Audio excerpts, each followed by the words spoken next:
کبھی بیٹھ کر خود سے پوچھیں کہ آخر میری زندگی میں بدلاؤ کیسے آئے گا؟ کامیابی، سکون، خوشی، یہ سب کیسے اور کب ملے گا؟ ان سب باتوں کا جواب صرف ایک چھوٹے سے لفظ میں چھپا ہے، اور وہ ہے سوچ۔ کیونکہ سوچ بدلنا بس ایک لمحہ لیتا ہے۔ پتہ ہے، اصل مسئلہ حالات نہیں ہوتے، اصل مسئلہ ہماری سوچ ہوتی ہے۔ کیونکہ انسان کی زندگی وہ نہیں ہوتی جو اس کے ساتھ ہوتا ہے، بلکہ زندگی تو وہ ہوتی ہے جیسے وہ سوچتا ہے۔ دن میں ہزار باتیں ہوتی ہیں، کچھ اچھی، کچھ بری، کچھ ہمیں توڑ دینے والی اور کچھ ہمیں بنانے والی، لیکن ہماری سوچ یہ فیصلہ کرتی ہے کہ ہم ان باتوں کو کس طرح لیتے ہیں۔ ہم ناپسندیدہ باتوں اور ناخوشگوار واقعات پر ٹوٹ جائیں یا پھر سنبھل کر آگے بڑھ جائیں، یہ سب کچھ ہماری سوچ طے کرتی ہے۔ مثبت سوچ رکھنے والا انسان مشکل میں بھی راستہ ڈھونڈ لیتا ہے، جبکہ منفی سوچ والا انسان راستے کو بھی مشکل بنا دیتا ہے۔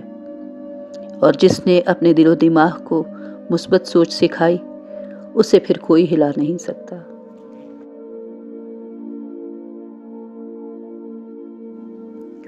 مثبت سوچ یہ نہیں کہ مسئلے ختم ہو جائیں گے، کیونکہ یہ دنیا ہے، جنت تو نہیں جہاں ہم بغیر مسائل کی زندگی گزاریں گے۔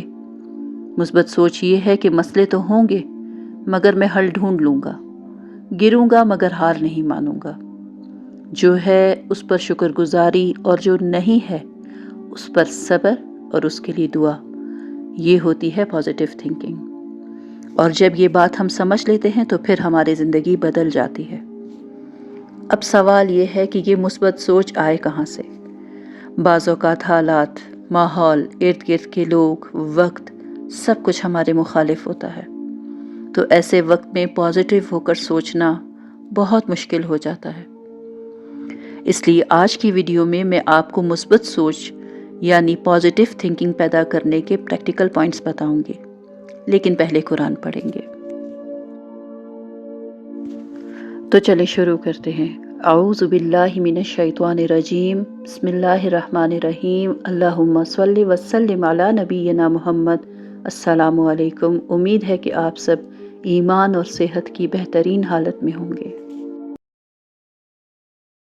ان الصفا والمروة من شعائر اللہ فمن حج البيت أو اعتمر فلا جناح عليه أن يطوف بهما ومن تطوع خيرا فإن الله شاكر عليم۔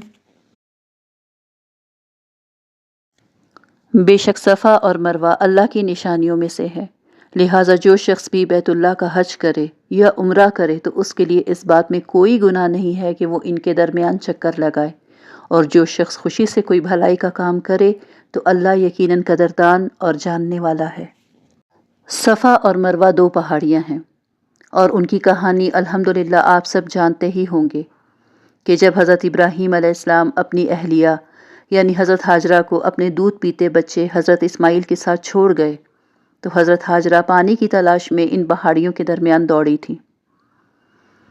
حج اور عمرے میں اللہ تعالیٰ نے ان کے درمیان سعی کرنا واجب قرار دے دیا، مگر آیت میں کوئی گناہ نہیں کے الفاظ استعمال ہوئے ہیں، کیونکہ مشرکین مکہ نے زمانہ جاہلیت میں یہاں دو بت رکھ دیے تھے، جو بعد میں تو ہٹا لیے گئے تھے، مگر صحابہ کرام کو شک تھا کہ شاید ان پہاڑیوں کے درمیان دوڑنا جاہلیت کی نشانی ہونے کی وجہ سے گناہ ہوگا، لیکن اس آیت نے یہ شک دور کر دیا۔ ان الذين يكتمون ما انزلنا من البينات والهدى من بعد ما بيناه للناس في الكتاب اولئك يلعنهم الله ويلعنهم اللاعنون۔ بے شک وہ لوگ جو ہماری نازل کی ہوئی روشن دلیلوں اور ہدایت کو چھپاتے ہیں، باوجود یہ کہ ہم انہیں کتاب میں کھول کھول کر لوگوں کے لیے بیان کر چکے ہیں، تو ایسے لوگوں پر اللہ بھی لعنت بھیجتا ہے اور دوسرے لعنت کرنے والے بھی لعنت بھیجتے ہیں۔ اس آیت میں اشارہ ان یہودیوں اور عیسائیوں کی طرف ہے جو پچھلی آسمانی کتابوں میں موجود ان بشارتوں کو چھپاتے تھے جو حضرت صلی اللہ علیہ وسلم کے بارے میں نازل ہوئی تھی۔ إِلَّا الَّذِينَ تَابُوا وَأَصْلَحُوا وَبَيَّنُوا فَأُولَئِكَ أَتُوبُ عَلَيْهِمْ وَأَنَا التَّوَّابُ الرَّحِيمُ۔ ہاں، وہ لوگ جنہوں نے توبہ کر لی اور اپنی اصلاح کر لی ہو اور چھپائی ہوئی باتوں کو کھول کھول کر بیان کر دیا ہو، تو میں ایسے لوگوں کی توبہ قبول کر لیتا ہوں اور میں توبہ قبول کرنے کا خوگر ہوں، بڑا رحمت والا۔ مدینے کے بعض یہودی اور عیسائی جو بعد میں مسلمان بھی ہوئے، سچے دل سے توبہ کر کے انہوں نے اپنی اصلاح کر لی اور جو کچھ ان کی کتابوں میں لکھا تھا اسے واضح کر دیا۔ تو اللہ تعالیٰ اب ان سے کہہ رہے ہیں کہ میں ان تمام لوگوں کی توبہ قبول کرتا ہوں۔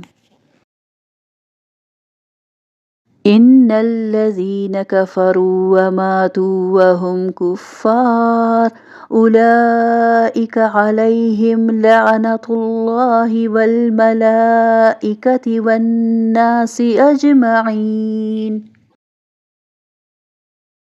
بے شک وہ لوگ جنہوں نے کفر اختیار کیا اور کافر ہونے کی حالت میں ہی مرے، ان پر اللہ کی اور فرشتوں کی اور سارے انسانوں کی لعنت ہے۔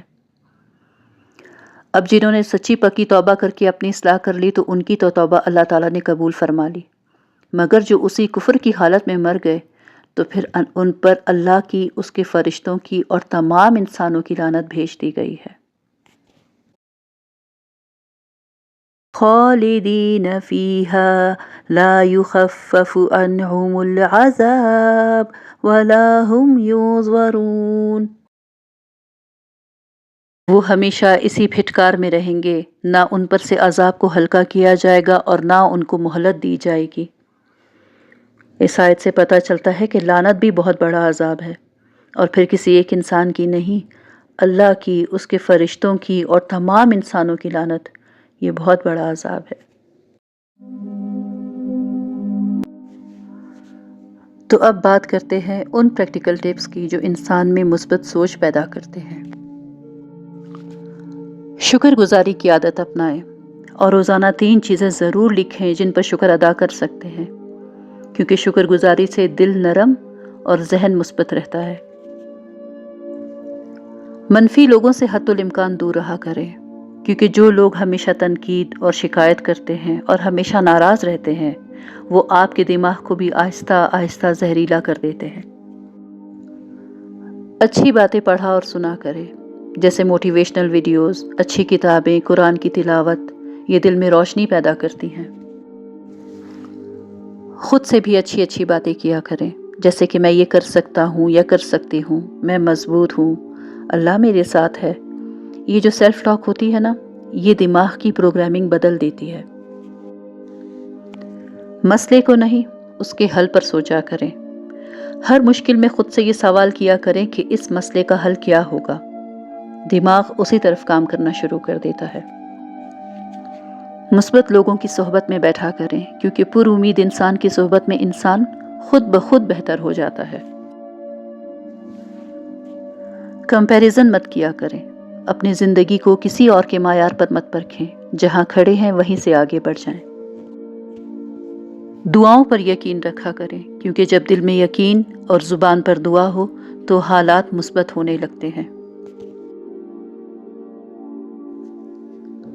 اور اب میرا ذاتی تجربہ، وہ طاقتور فارمولا جس سے میں نے ہر چیز کو پازیٹیو وے میں دیکھنا شروع کیا، اور آپ یقین کریں میری زندگی بہت آسان ہو گئی، وہ یہ ہے کہ میں نے اپنی ہر مشکل اللہ سے شیئر کرنی شروع کر دی۔